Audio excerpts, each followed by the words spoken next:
If you want this big ass, juicy, joyful, abundant life, then you have to stop trying to skirt around the pain. Because the truth is that you are going to lose people. You are going to lose money. You are going to lose sleep. And it's gonna suck sometimes. What if all of the opportunities, the love, the money, it was all manifesting you? Most people say that they want a lot of things. But when it comes down to it, even if it slapped you across the face, most people would find a way to make an excuse, or they would get scared and run, or they would just completely fuck it up and ruin it. So if you are looking to collapse time and draw your dream life towards you even faster than what you thought was possible, the question that I want you to ask yourself is,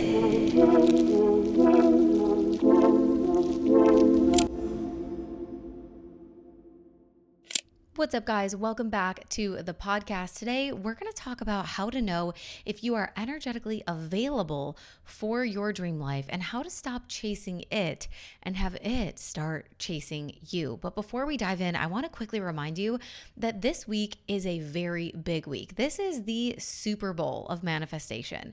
So if you are a spiritual girly, if you believe in all of the energetics of law of attraction, this is our Super Bowl. Yes, this week we have the Lionsgate portal happening on August 8th. It's always 8/8 during Leo season. And this is an incredible cosmic alignment that creates so much light energy on planet Earth. The availability for us to be able to manifest, attract, heal, evolve with ease and speed is unparalleled during this portal. So if you want to make the most of this and you're not sure what you need to do or should do to make sure that your manifestations come through on this very special day, the best day, the luckiest day of the entire year to manifest absolutely anything that you want, if you want to make sure yours come true, I'll help you out. You don't know what to do, just come to our workshop. I'm hosting a free abundance activation workshop. This is something that we do annually. This will be the 4th year that I've run this workshop. A lot of people in my community and clients, they come to this workshop year after year because it is so good and the results are so potent. I get messages every year about women saying, oh my gosh, I can't believe this is happening again. I remember last year I manifested this, or I wrote this down. I asked for this. I set the intention for this, and now it's real in my life. Things like business upgrades, dream homes, cars, quitting jobs, working full-time for themselves, so many things, relationships, falling in love, getting pregnant. So many things have happened for the women in this community from activating the magnetism that happens on the Lionsgate portal through this workshop. So I'm going to guide you through everything on the workshop. You don't have to worry about anything or knowing what to do. I'm going to do all the practices for you and with you. We will step into the portal together. And the fun thing about this workshop is that the more people that come, the more energy that we can create and the more magnetism we can manufacture. So it's kind of like one of those prayer events. If you've ever seen a really large gathering of people that come together to pray or sit on a specific intention together, the more people that there are pouring their energy into that collective intention or the energy that they're trying to create, the more of a ripple effect that creates and the stronger and more powerful the energy becomes. So our collective energy is a very important thing on this masterclass. So do your best to come live to this and invite a friend, invite your mom, invite your sister, invite anyone in your life who you know wants to manifest some incredible things this year. And we're just going to make it such a vibe, so much fun. It's always a good time. Come join us. We will leave the link in the show notes below this episode for you, or you can always find it at the link in my bio at _Samantha Daily on Instagram. I hope to see you guys there. If you're listening to this in real time, it is tomorrow. However, the workshop will be available for a while after the Lionsgate, and the portal is actually open for several days after as well. It doesn't close until August 12th, so you can still take advantage of it and watch the recording if you are not able to be there with us live, or if you catch on to the idea of this workshop a little late. Okay, without further ado, let's get into this episode, and make sure you guys check out the link in the show notes and join us for the abundance activation on the Lionsgate.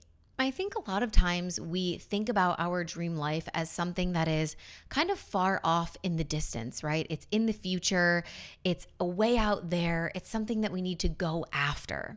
But in this conversation today, we are going to turn all of that on its head and write a completely new narrative. So, most of us listening to this podcast have big dreams and goals of some kind, no matter what they are. It's going to look different for everybody. Maybe you want to quit your job, start a business. Maybe you're someone who really wants to travel. Maybe you are looking towards like cultivating really deep, meaningful, hot, sexy, steamy, safe relationships. Maybe you want to become a successful entrepreneur. Maybe you want to get healthy and fit as fuck. Or maybe you just want to be able to feel wildly confident or have a group of female friends who really celebrate you and get it. Maybe you want to be able to buy yourself all the nice things and not be stressed about money or have the freedom to do whatever you want in your life. All of these aspirations can feel distant or even unattainable and like they're far off into the future, right? Or maybe even like they're a fantasy of some sort. But what if they were all a lot closer than you thought? And what if there was something that you could actually do to manipulate the timeline, so to speak, and shrink the amount of time that it would take for you to get there? The good news about this conversation is we're going to talk about exactly that and how you can do that. So if you are looking to collapse time and draw your dream life towards you even faster than what you thought was possible, the question that I want you to ask yourself is, am I even available for this dream? Instead of wondering if the dream is attainable or if the dream is realistic, I want you to first consider if you are even open enough or energetically prepared enough to receive it. So some examples of this. Let's say $1 million lands in your bank account tomorrow. That would be amazing, right? Most of us would love the idea of that. But based on your current relationship with money, your financial literacy, your spending and saving habits, what you know about investing or managing money, are you prepared to manage this sum of money? Are you prepared to hold and manage $1 million? Or would your current self, as you are today, be a total wreck with that level of responsibility? Just think about if $1 million landed in your bank account right now. Would you kind of start to freak out and be like, I don't know if I can handle this. I don't know if I know what to do with this. Because that's how, if we're being really, really honest with ourselves, that's how a lot of us feel about these really big dreams that we have for our lives. But we might not realize it because we never spend the time to really think about what would happen if you got it. Because we've cast these visions so far out into the future and believing that it's this future version of our life. It's some, long lost tomorrow that we may or may not ever get to. And so we don't actually think about what happens when I do get it? What happens when it actually happens?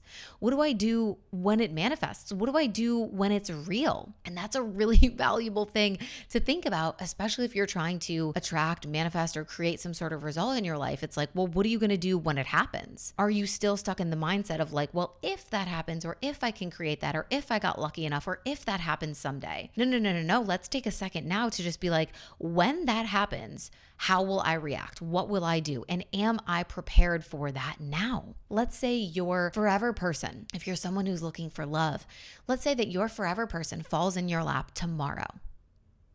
Based on who you are being today, are you ready for what that would mean? That sort of long-term relationship that's going to require a lot from you. Based on who you're being today, are you ready to make the compromises in order to meet this other person's needs? Are you ready to potentially change where you live? I don't know what the circumstances will be. Are you ready to settle down?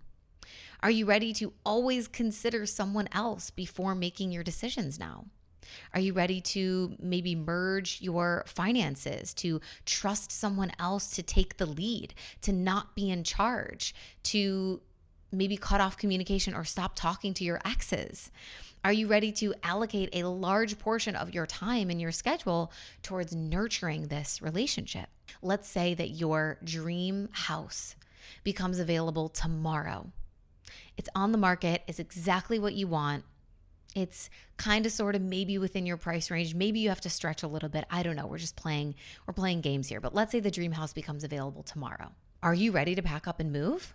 Are you ready to go through the inconveniences of boxing everything, moving, relocating your entire life? Are you ready to do the work of decluttering and shedding things that you don't need anymore? Are you ready to put in the work to physically move your entire life, quite literally, to spend the time that it takes away from other more enjoyable things that you could be doing to get that kind of like hard part of the moving process done? Are you ready to dedicate the time and the energy and the resources to furnishing this new home? Are you ready to jump through the hoops that you might have to jump through when it comes to paperwork, mortgages, home insurance, bank approvals, realtors, lawyers, whatever else is going to come with that?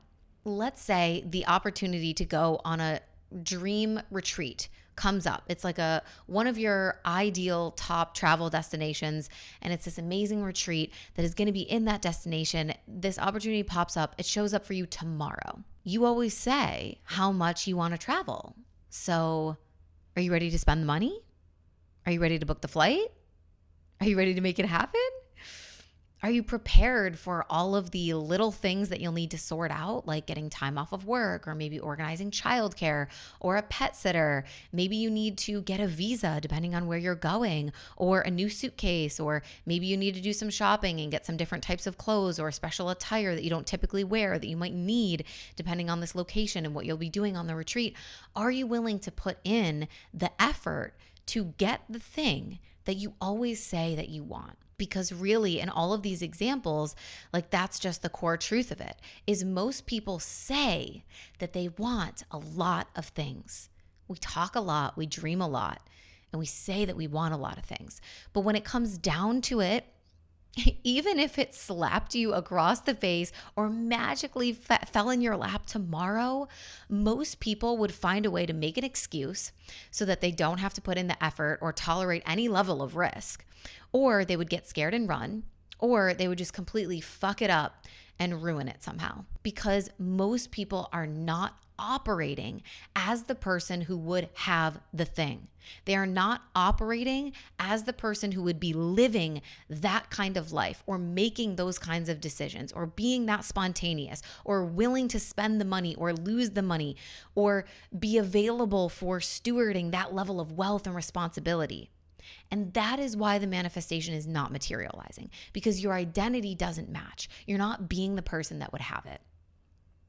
So rather than chasing your dream life harder, right, and trying to push and force an effort even harder, or making another vision board or writing about it more in your journal, I think it's more important, probably if this is resonating with you, to think about, who would I need to be?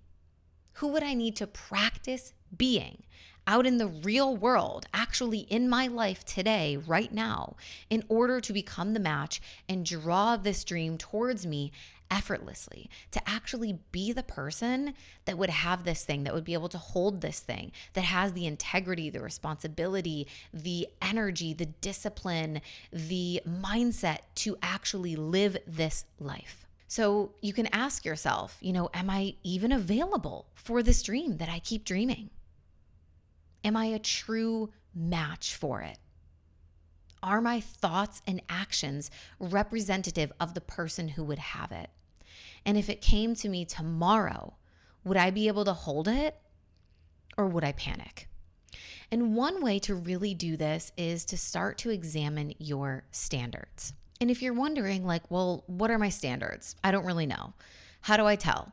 This is how you tell what your standards are. You take a look at your life and you identify all of the things that are not what you want, but you are currently accepting.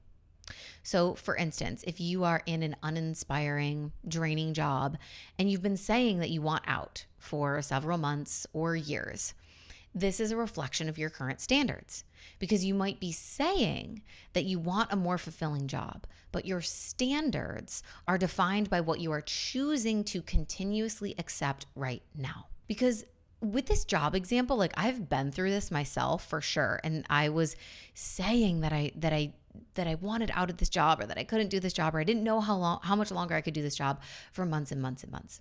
But here's what happens. Once you truly decide, I'm done, it's like your body physically starts rejecting the job until you actually cannot take it anymore and you find a way out. Even if for months and months you couldn't see one, you thought there wasn't a way out, you thought there was no other option. Maybe you're like, there's no other jobs. I don't know what I would do without it. I'm too scared to not have a backup plan. You have all these excuses until you've truly decided, I'm done. And then it's like the excuses disappear and suddenly a way is formed and you find the way, you make a way. It appears because you decided. So when you're trying to figure out what your standards are for your life, you've got to look around and notice what you're allowing and accepting. Are there repetitive problems or annoyances in your life that you're well aware of, but you haven't eliminated them yet? Why? Why are you doing nothing about it? Or why are you doing not enough about it?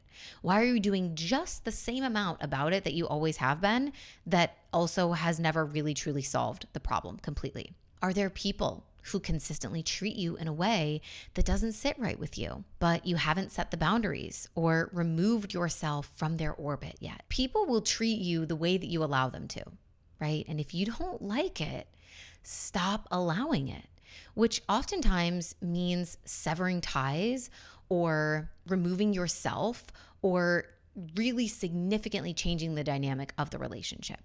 And I think it goes without saying that what I'm speaking about right now is obviously not talking about physical abuse or domestic violence. The victim is never to blame in those cases.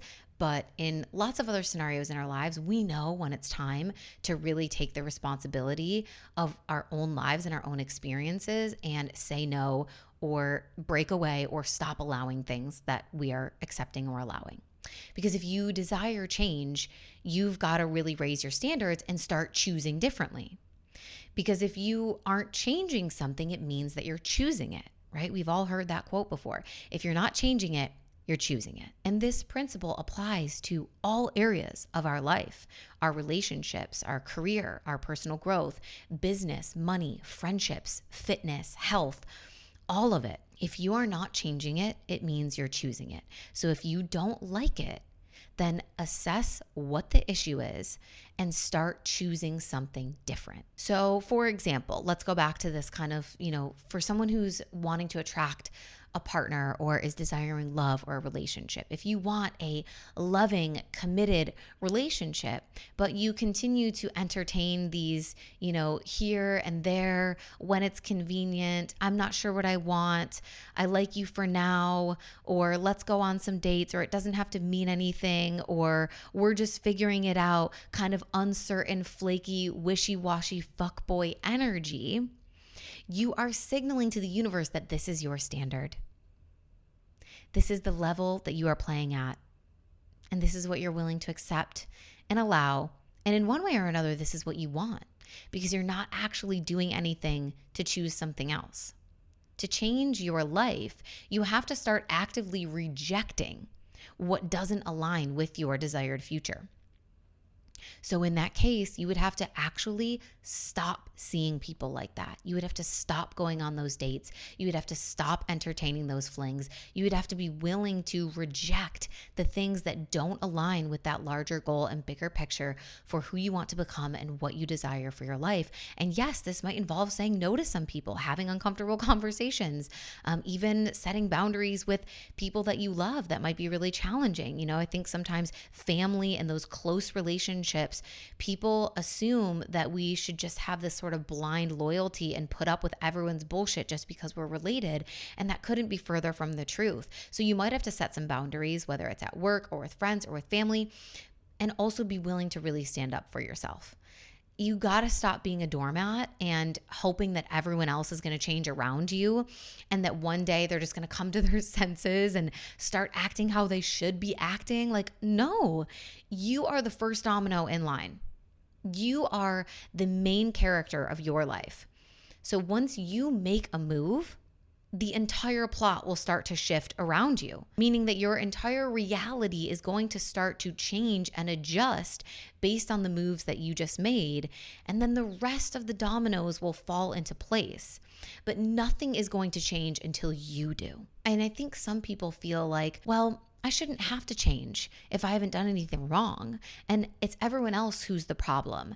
And everyone else should just be, more decent human beings, or be more kind, or be more committed, or be more loyal, or start treating me the way that I deserve. And this is exactly the kind of thing that someone would say who's not ready to evolve or take any personal responsibility for their life experiences and results.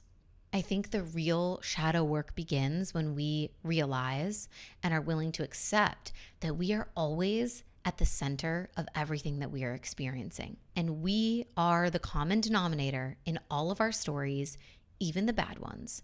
So if you think that you don't need to change or you shouldn't have to, I would ask you to think about what you have to gain by staying the same and what you would be putting at risk by choosing to change. Because those two questions, if you can answer those really honestly, that will likely illuminate a lot of why you're feeling resistant or stubborn, or you feel like it's everyone else who needs to fix themselves and not you. And then there's other people that might be like, well, I just can't change, like I've tried so many times and I just know myself and this is how I am and I am who I am. I've tried to change and I can't because this is part of my personality or these are my patterns or whatever. This is just how I operate. You got to remember that that is also an excuse because our personalities aren't permanent and changing your ways is always possible. Right? There's a great book called Personality Isn't Permanent by Dr. Benjamin Hardy. And it's all about this idea of like personality is flexible and malleable because your personality is essentially made up of, how you think, act, behave, and feel most often. So if you want to upgrade your identity and become the person who would be able to achieve and hold your dream life or your dream relationships or more money or more success or whatever it is that you're desiring, then you'll have to start to change some of these patterns that are keeping you stuck at the current level or in the current existence that you have right now. And so we begin with our thoughts because our thoughts are these things that are recycled daily. Most of us know this at this point, that 95% of our thoughts are the same as they were the day before. And so changing your thoughts will start to change your feelings, which will change your actions and your behaviors and how you show up most often. And that ultimately is going to change your personality, right? So remember, our thoughts are really rooted in our survival instincts. So we are always scanning for danger and we're seeking the lowest risk option. That is what our reptilian brain wants. That's what our survival brain wants, is we want the lowest risk possible. And that's why there are so many people that say that they want a lot of things, but they don't find themselves ever getting that much closer.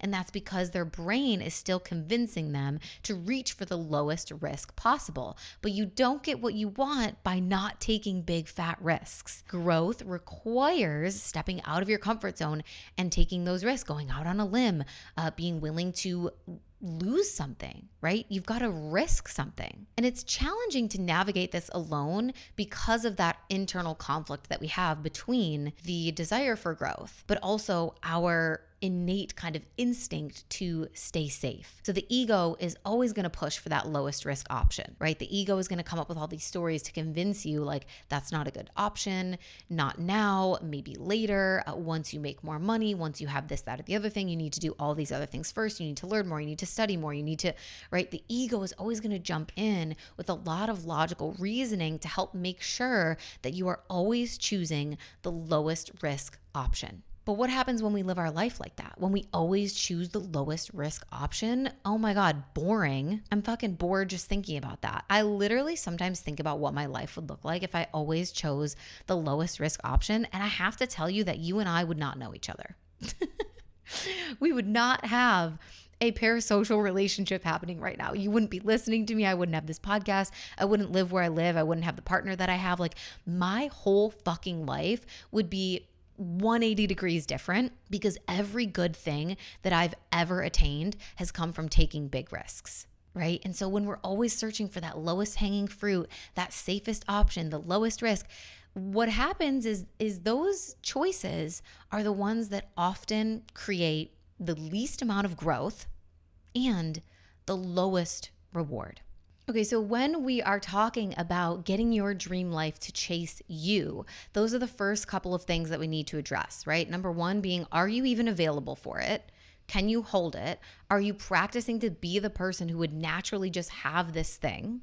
Number two, are you open to changing how you think and show up? Are you available to take bigger risks? Are you willing to lose something in order to get there? And then number three, which we're going to talk about right now, is like, are you in alignment, basically? Although I feel like that statement is way too generic and cringy because it almost feels super simplified. So let's kind of talk more about what I mean by the alignment piece. Alignment is not, for me, it's not as much about like doing everything right as it is about trimming the fat and really releasing all the dead weight in your life of things that you don't want to be doing.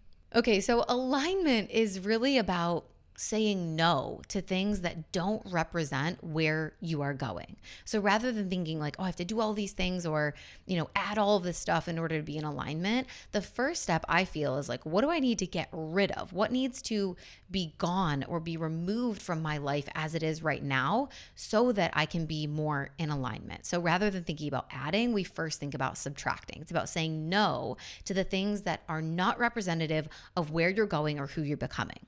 And so again, to go back to that idea about rejecting things, it requires rejecting sometimes the immediate validation or comfort or connection or praise or whatever it is in favor of a longer term satisfaction and fulfillment.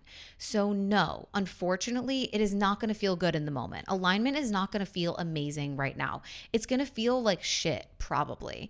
But when you don't stand in the truth of what you want, you inevitably end up getting what you don't want. So what is more frustrating, having to do something hard now and then getting everything that you've ever wanted, or continuing to avoid the hard things so that you can be kind of somewhat comfortable but still annoyed now and then also end up without any of the shit that you wanted? Like, what? No.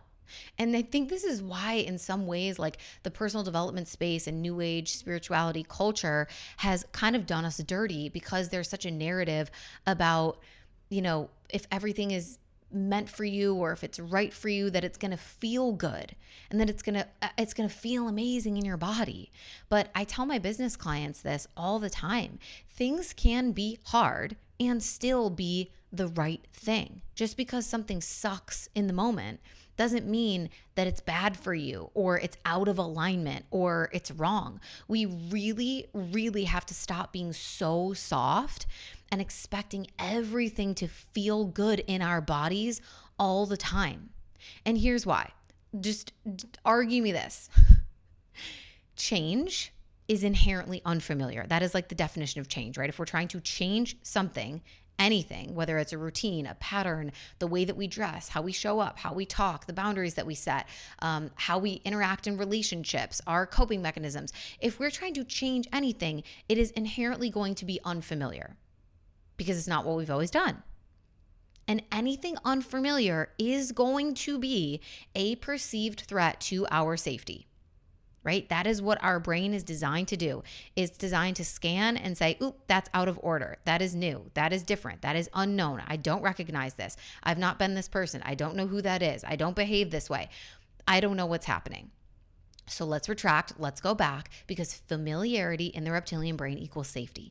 We would choose familiarity over happiness. We would choose familiarity over abundance. We would choose familiarity over fame, over joy, over anything. We would choose, if we allowed our survival brain to do whatever the fuck it wanted and we didn't find that ability to override, we would always choose familiarity over everything. Even your dream life. If you left it up to your reptilian brain and someone had your dream life in one hand and they had the familiar in the other, your brain would always choose what is familiar, even if what is familiar literally sucks. Even if it's a version of your reality where you're like, I hate this. I don't want this. There is a part of you that would still choose that over everything else because it is known. And if you are not dying even if you feel like you are inside, if you are not dying, your brain says, the devil I know is better than the devil that I don't know. So change is always going to feel unfamiliar. That's the definition of it. It's something that we haven't done before.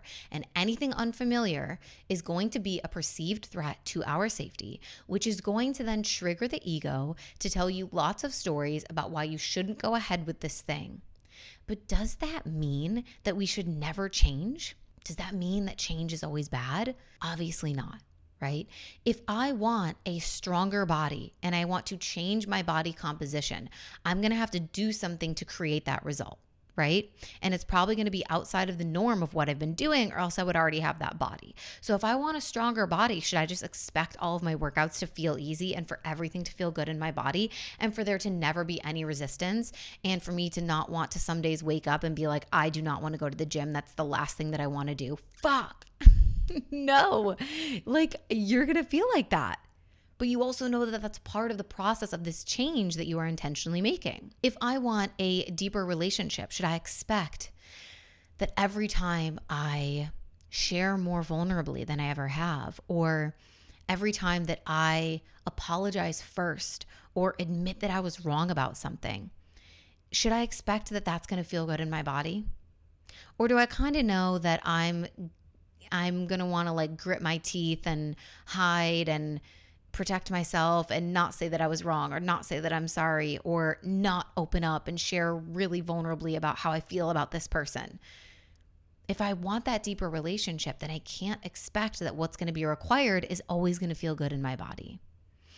If I want a bigger business or more visibility online so that I can impact more people or make more money or whatever the goal is, should I expect that everyone's opinion of me is always going to be nice and kind as my audience continues to grow and I continue to be put in front of more and more strangers or people that aren't exposed to me or my brand or they know nothing about me? Should I just assume that it's going to be so easy and it's never going to be hard to grow a bigger audience or have more visibility or create more impact or have more eyes on my work so that my business can get bigger? No, right? We all know the answers to these questions.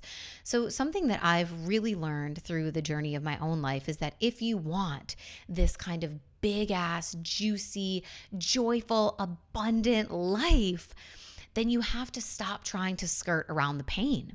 Because the truth is that you are going to lose people. You are going to lose money. You are going to lose sleep. And it's gonna suck sometimes. And you are going to fucking love it. Who you become in the process is going to be this person that is no longer chasing after her manifestations, but instead is the manifestation herself. You become the manifestation. And what I mean by that is that you become someone that your hopes and dreams are actively trying to move towards. They are seeking you out. What if all of the opportunities, the love, the money, it was all manifesting you? Because it saw you as the idea vehicle to be born through, to be put into the world, to be held, to be steward. You are the vehicle. And if you're not right now, you have a chance to become it. Right? What if everything that you've ever been desiring could start manifesting you as the vehicle because you became the right person that they needed in order to bring themselves to life as these ideas, creations? When you stop moving through life with this narrative of, why hasn't it happened for me yet? Or I hope that it happens soon. And instead, you really take on this radical self-concept of, I get everything that I want because I'm willing to do whatever it takes. Then the miracles will start seeking you because you have proven yourself to be the worthy vehicle, to be the place where ideas and opportunities and success and money and love want to pour into. All of it, the opportunities, the visibility, the reciprocal relationships, the hot, steamy romance, the successful business, the house, the car, the dream destinations, the money, all of it is like, damn, I choose her. I pick her. I want her to be my vehicle into the material world. And you start being manifested. That is how you make all of your dreams chase you. You just keep moving no matter what. You stop fearing the growth. You stop fearing what you're going to lose, and you go after it anyways. You raise the bar even when you don't have to, right? You set higher standards, not because anything is wrong, but because you are pursuing excellence, not comfortability. You go first, even when no one else can relate. Even when it feels like you're at the top of the mountain, you create that next thing. You go for that next step, because that is what people at the top have always done. Innovate, evolve, change, improve, excel, reiterate, repeat. Innovate, evolve, change, improve, excel, reiterate. That is the process for becoming the person that will be manifested by all of the things that you have always desired. And it's not about never resting or being in this kind of hustle energy. This is more so a mindset. This is a way of life. It is a self-concept. It's a way of living. And I think this is something that, luckily when I was younger, almost sort of came naturally to me. I've always had this intense kind of tenacity or ambition. I've never really felt too dissuaded from the things that I wanted just because other people said that it would be hard, or that it was unrealistic, or that it was going to cost a lot of money, or that it would be challenging. Like, none of that ever really stopped me. And this is that kind of entrepreneurial mindset. And you don't have to be an entrepreneur to have that mindset. But I think that's what a lot of us possess, is this insatiable hunger to just create and do and experience more. And that's going to look different in all the different phases of our life, right? Sometimes more means more money. Sometimes more means more time. Sometimes more means more health, more fitness, more longevity, more liveliness. Sometimes more means more rest, more restoration, more relaxation, more downtime. But when you have this mindset of always wanting to evolve and create more, nothing will get in your way, because it won't matter what season you're in. It won't matter if you are in a season of stepping on the gas or slowing down. You will continue to pursue your version of more, no matter how hard it feels. Because contrary to, I think, popular belief, a lot of people feel like slowing down or resting or taking a step back, whatever that might mean, or maybe you're in a season of going into motherhood or postpartum, and you have these intentions or these ways that you want to live and you want to soak up this time. A lot of people feel like doing less is never going to be hard. But for a lot of people, doing less is extremely hard. Doing less is maybe even harder than just continuing to push and plow through and do more. And so it's not about, always working or making the most amount of money. What we're talking about here is pursuing more for yourself, whatever that looks like in whatever season of life that you are in. And we have to have these things in order, right? We have to be actually available for receiving what it is that we're saying that we desire. Do we have the openness for it? Do we have the time for it? Are we willing to spend the money on it? Are we willing to risk something for it? What are we willing to lose? Are we going to make it happen no matter what? Or are we going to lean into the excuses? And we have to be willing to change ourselves and take radical responsibility for the role that we play in all of our experiences as the main character of our life, as the center point of everything. Are we willing to show up differently, to think differently, to take bigger risks? And are we in alignment? Are we willing to have the hard conversations, to set the boundaries, to say no, to reject things, to sacrifice that immediate sort of satisfaction or validation or whatever it is for the longer term satisfaction and fulfillment? These are all of the pieces to the puzzle for actually becoming available for your dream life and to start operating as the person who would have your dreams chasing you rather than the other way around. So I hope you guys found this conversation valuable. If you did, copy the link and send it to a friend or someone that you know would love this episode. Thank you guys so much for continuing to tune into the podcast each week. I love you so much. And I really hope to see you guys on the Lionsgate workshop, whether you can come live or you want to catch the replay. Click the link in the show notes below. It is the luckiest day of the year to manifest anything and everything that you're desiring. So I cannot wait to help facilitate that and bring it to life for you. I will see you guys on the workshop. I love you so much, and we'll chat next week. Bye.